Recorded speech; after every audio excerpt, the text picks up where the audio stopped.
TMC सांसद अभिषेक बनर्जी ने supreme court का रुख किया है। कोलकाता हाईकोर्ट के फैसले के खिलाफ अर्जी दी है। कलकत्ता हाईकोर्ट ने विदेश जाने की इजाजत उन्हें नहीं दी है। आंखों के इलाज के लिए विदेश जाने की इजाजत मांगी थी। सुप्रीम कोर्ट 3 अगस्त को इस मामले पर सुनवाई करेगा। तो कोलकाता हाईकोर्ट से आप जानते हैं कई सारे केसेस को लेकर उनसे एजेंसीज लगातार पूछताछ कर रही हैं। बाहर जाने की इजाजत मांगी थी आंखों के इलाज के लिए।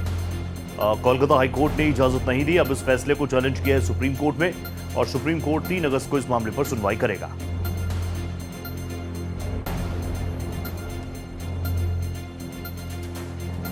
तो अभिषेक बनर्जी टीएमसी सांसद हैं, आप जानते हैं पिछले कुछ वक्त में सत्ता भी गई है तो कई केसेस में वो फंसे हुए हैं। एजेंसी उनसे पूछताछ कर ही रही है।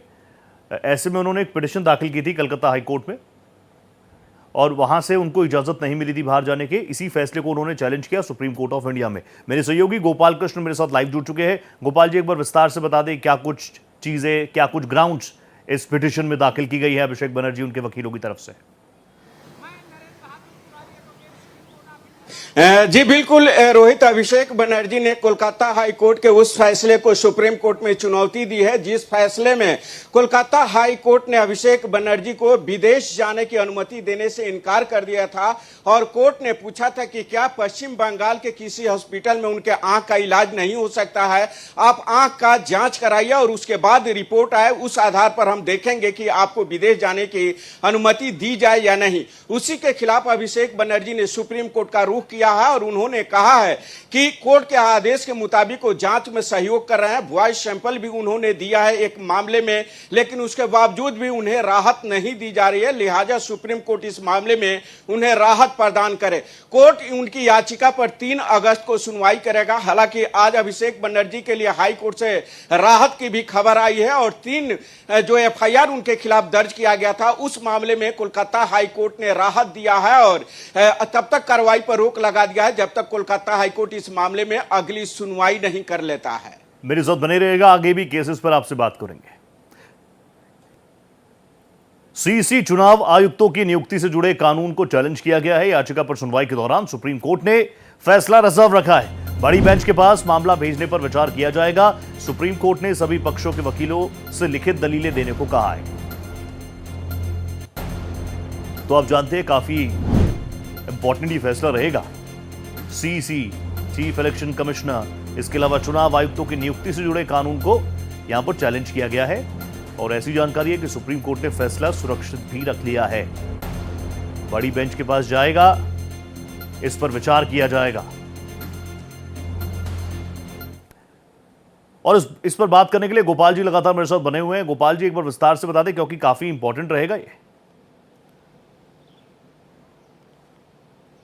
जी बिल्कुल रोहित, देखिए 2023 में सुप्रीम कोर्ट ने Anoop Barnwal versus union of India के मामले में फैसला दिया था और कहा था कि चुनाव आयुक्त और मुख्य चुनाव आयुक्तों की नियुक्ति में सीजेआई भी शामिल होंगे, प्रधानमंत्री और विपक्ष के नेता के अलावे। लेकिन उसमें यह भी कहा गया था कि सीजेआई तभी तक शामिल होंगे जब तक इस मामले में केंद्र सरकार कानून नहीं बना लेती है। उसके खिलाफ याचिका दायर की गई थी। आज मामले की सुनवाई के दौरान सुप्रीम कोर्ट ने कई सवाल खड़े किए हैं।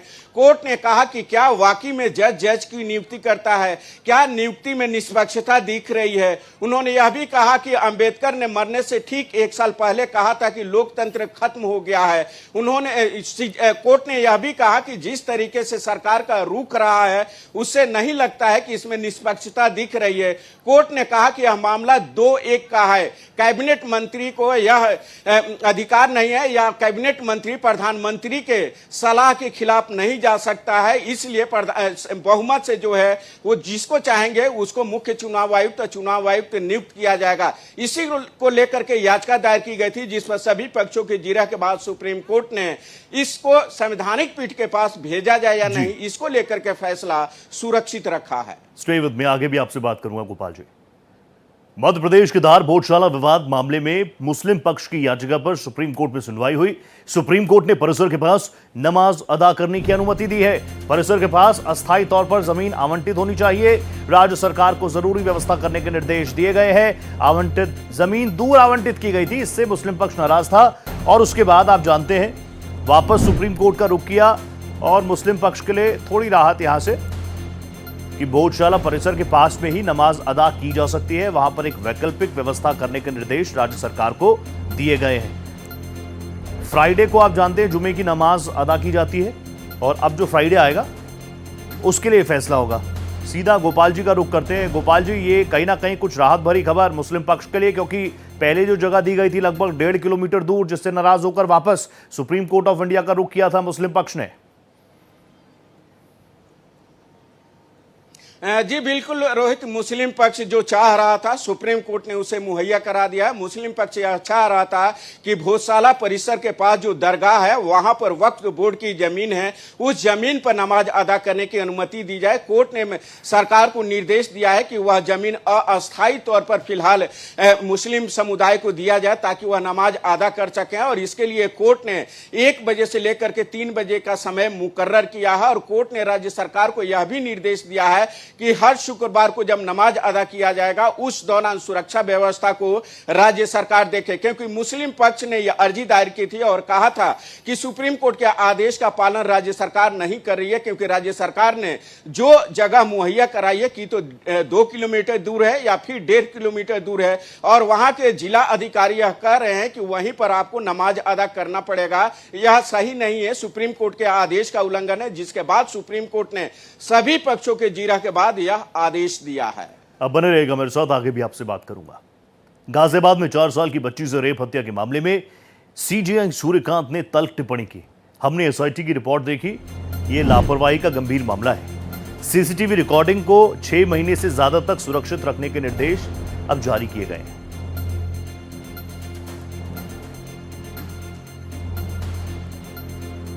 गोपाल कृष्ण लगातार मेरे साथ बने हुए हैं। गोपाल जी, ये कहीं ना कहीं काफी सीरियस, एक तो बच्ची से जुड़ा हुआ पूरा मामला था, रेप का मामला था, हत्या का मामला था, और उस पर सीजेआई सूर्यकांत की तल्ख टिप्पणी। जी बिल्कुल रोहित, यह जो टिप्पणी है वह सिर्फ न इस बच्ची के मामले के लेकर के है, बल्कि पूरे देश के लिए एक मैसेज देने की सीजेआई सूर्यकांत द्वारा कोशिश की गई है। और कोर्ट ने यह साफ कहा है कि जिस तरीके से गाजियाबाद में 4 साल की बच्ची से रेप और उसकी हत्या की गई और उसको लेकर के अस्पतालों ने लापरवाही बरती या वहां के थानाध्यक्ष ने लापरवाही बरती, यह एक गंभीर मसला है। इसको किसी भी सूरत में बख्शा नहीं जाएगा। वहीं एसआईटी ने अपनी रिपोर्ट सुप्रीम कोर्ट को सौंपी है और कहा है कि संबंधित थाने के एसएचओ को लाइन हाजिर कर दिया गया है। कोर्ट में यह भी बताया गया कि जो सीसीटीवी फुटेज 15 दिन तक सुरक्षित रखा जाता था उसे बढ़ाकर 6 महीने किया गया है। 6 महीने तक उसे सुरक्षित रखा जाएगा। यह भी बताया गया कि महिलाओं की सुरक्षा को लेकर के जो कमियां रह गई है उसे दूर करने का प्रयास किया जा रहा है, क्योंकि पिछली सुनवाई में सुप्रीम कोर्ट ने टिप्पणी करते हुए कहा था कि अगर बच्ची का इलाज नहीं कर सकते हैं या इलाज में लापरवाही बरते हैं तो आप डॉक्टर कहलाने लायक नहीं है, आप डॉक्टर लिखना छोड़ दीजिए। कोर्ट ने यह भी कहा था कि आपने इलाज इसलिए नहीं किया कि वो गरीब थी, क्या आपका पैसा वो नहीं दे सकती थी। ये तमाम सवाल खड़े किए थे और यही कहते हुए कोर्ट ने एसआईटी का गठन करने का निर्देश दिया था और साथ ही यह भी कहा था कि एक वरिष्ठ महिला पुलिस अधिकारी को इस एसआईटी में शामिल किया जाए, जिसके बाद मामले की जांच हुई और जांच के बाद एसआईटी ने अपनी रिपोर्ट दी है। कोर्ट ने कहा है कि एसआईटी की रिपोर्ट को हमने देखा है और रिपोर्ट देखने के बाद दूसरे पक्षों को भी हम सुनेंगे और सुनने के बाद अब इस मामले का निपटारा कर देंगे। सीजेआई सूर्यकांत जी की ये बहुत तल्ख टिप्पणी रही और कहीं ना कहीं इसने सिस्टम को भी एक्सपोज करने का काम किया। आपको लग रहा है कि इस तरह की कठोर टिप्पणियां जब सर्वोच्च अदालत से आएंगी तो शायद आम लोगों में भी ये उम्मीद जगे कि जो सोता हुआ सिस्टम है वो जागे? जी बिल्कुल रोहित, क्योंकि यहाँ पर सिस्टम जो है सिर्फ पुलिस अधिकारियों की लापरवाही का मामला नहीं है, बल्कि अस्पतालों ने भी घोर लापरवाही की। बच्ची जब मरने की स्थिति में थी उस समय एक अस्पताल से दूसरे अस्पताल तक उसके पिता और बाकी लोग घूमते रहे, लेकिन अस्पतालों ने इलाज नहीं दिया, उसका इलाज नहीं किया, उसे सरकारी अस्पताल भेजने पर मजबूर कर दिया जहां पर उसकी मौत हो गई। इसको लेकर के सुप्रीम कोर्ट ने गंभीर चिंता व्यक्त करते हुए तमाम टिप्पणियां की थी और कहा था कि अब पीड़िता के पिता को मुआवजा देना होगा। अगर अस्पताल उसे डोनेशन और मुआवजे के तौर पर नहीं देते हैं तो फिर सुप्रीम कोर्ट उन अस्पतालों के खिलाफ भी आने वाले समय में कार्रवाई कर सकता है। बहुत धन्यवाद Gopal ji, thank you so much, आप जुड़े मेरे साथ। कोर्ट राउंड अप में इतना ही, दीजिए इजाजत, नमस्कार।